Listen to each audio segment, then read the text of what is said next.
നമസ്കാരം ABCD. നമ്മുടെ ഒരു coolant temperature sensor, thermal sensor എന്നൊക്കെ പറയും. ഇത് കൂളൻ്റ് ടെമ്പറേച്ചർ സെൻസറാണ്. ഇത് നമ്മുടെ NS200, RS200, AS200, പിന്നെ നമ്മുടെ ഡൂമിനാർ, ഡ്യൂക്കിനെല്ലാം ഈ സെയിം പാർട്ട് നമ്പറിൽ തന്നെയാണ് വരുന്നത്. JG 351400, 206 രൂപ വില വരുന്നത്.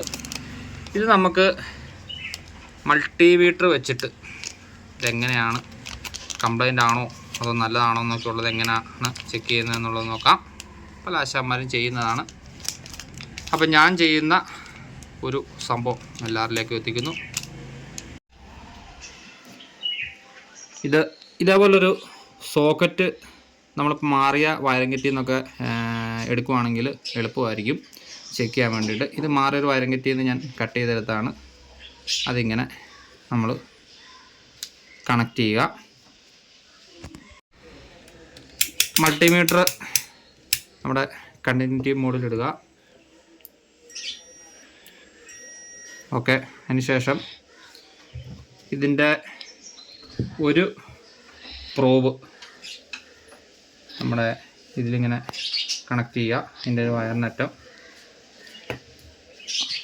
മറ്റേത് ഇതിലും ഇങ്ങനെ കണക്ട് ചെയ്യുക. അപ്പോൾ ഏകദേശം ഇതിൻ്റെ ഒരു വാല്യൂ 1100 സംതിങ്, 1200 സംതിങ് ഒക്കെ കാണിക്കും. ഇതിപ്പോൾ 1182, 83 കാണിക്കുന്നുണ്ട്. ഇതിപ്പോൾ പുതിയതാണ്, ഓക്കെ ആണ്. എന്നിട്ട് ഇതേപോലൊരു ലൈറ്റർ എടുത്തിട്ട് ഇങ്ങനെ ഹീറ്റ് ചെയ്യുക.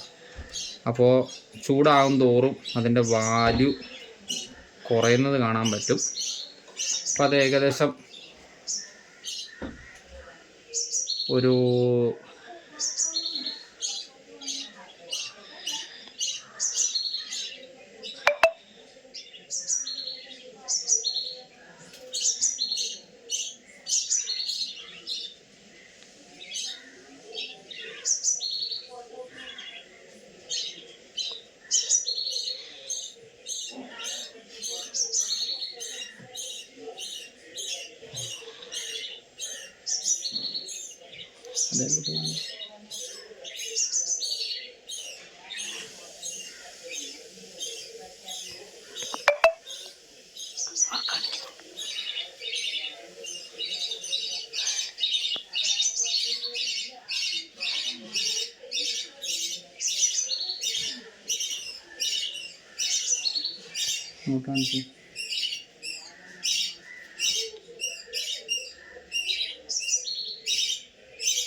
ഒരു 40ൻ്റെ അടുത്ത് വരുമ്പോഴത്തേക്കിനും അത് കണ്ടിന്യൂറ്റി കറക്റ്റായി പീപ്പ് സൗണ്ട് കേൾക്കാം. പീപ്പ് സൗണ്ട്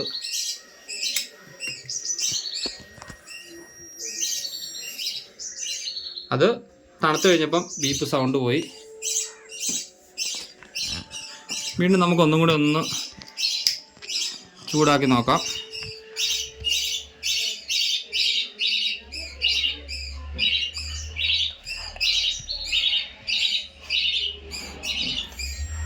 സൗണ്ട് കേൾക്കാൻ പറ്റുന്നുണ്ടെന്ന് വിചാരിക്കുന്നു. അപ്പോൾ അങ്ങനെ ഈ ഒരു രീതിയിൽ ടെസ്റ്റ് ചെയ്താൽ നമുക്ക് ഇത് കറക്റ്റാണോ എന്നുള്ളത് നമുക്ക് മനസ്സിലാക്കാൻ പറ്റും. അത് വീണ്ടും തണുക്കും തോറും അതിൻ്റെ ഓംസ് വാല്യൂ കൂടി വരും. അന്നേരം ആ ബീപ്പ് സൗണ്ട് പോവും, കണ്ടിന്യൂറ്റി ആവും. നമ്മൾ ഹീറ്റ് ആകും തോറും അത് കണ്ടിന്യൂറ്റിയിലേക്ക് വരുമ്പോൾ നമ്മുടെ ആ ബസർ സൗണ്ട് കേൾക്കും. വീണ്ടും ഒന്നും കൂടെ നോക്കാം. ഏകദേശം ഒരു 40നോട് അടുത്തെത്തുമ്പോൾ സൗണ്ട് കേൾക്കും. അത് വീണ്ടും ടെമ്പറേച്ചർ കുറയും തോറും അത് മാറും. അപ്പോൾ അങ്ങനെ നമുക്കിത് പെർഫെക്റ്റ് ആയിട്ടുള്ള ഒരു ടെമ്പറേച്ചർ സെൻസർ ആണോ എന്നുള്ളത് നമുക്ക് ഈ ഒരു രീതിയിൽ കണ്ടുപിടിക്കാം. നമ്മൾ ചൂടാക്കിയ കൂളൻ്റ് ടെമ്പറേച്ചർ സെൻസറാണ്. നമുക്കൊന്ന് തണുപ്പിച്ച് നോക്കാം. ഇപ്പം അതിൻ്റെ വാല്യൂ കൂടിക്കൂടി വരുന്നതുണ്ട്. ഓക്കെ, ഈ ഒരു രീതിയിലും നമ്മൾ ഓംസിലിട്ടിട്ട് അത് ചെക്ക് ചെയ്യാറുണ്ട്. ഇതിപ്പോൾ ഞാൻ കാണിച്ചത് നമ്മൾ കണ്ടിന്യൂറ്റിയിലിട്ടിട്ട് നമുക്കിങ്ങനെ ചെക്ക് ചെയ്യാൻ പറ്റും. ഓക്കെ, നമുക്കേ ഒരു കംപ്ലൈൻ്റ് ആയത് ഇതൊന്ന് ചെക്ക് ചെയ്ത്, ഇതൊരു കംപ്ലൈൻ്റ് ആയ സെൻസറാണ്. അത് നമുക്കൊന്ന് കണക്ട് ചെയ്ത് നോക്കാം.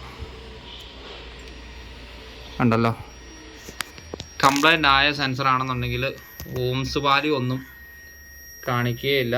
ആ ബീപ്പ് സൗണ്ട് ഇങ്ങനെ കേട്ടുകൊണ്ടിരിക്കും. ഇത്തരത്തിൽ നമുക്ക് ഈ ഒരു രീതിയിൽ ഈ ടെമ്പറേച്ചർ സെൻസർ കംപ്ലൈൻ്റ് ആണോ ഇല്ലയോ എന്നുള്ളത് മനസ്സിലാക്കിയെടുക്കാൻ പറ്റും. അപ്പം എല്ലാവരും ഒരു ചെറിയ അറിവിലേക്കായിട്ട് പങ്കുവയ്ക്കുന്നു. ശരണാണ്, എറണാകുളത്ത് നിന്നും.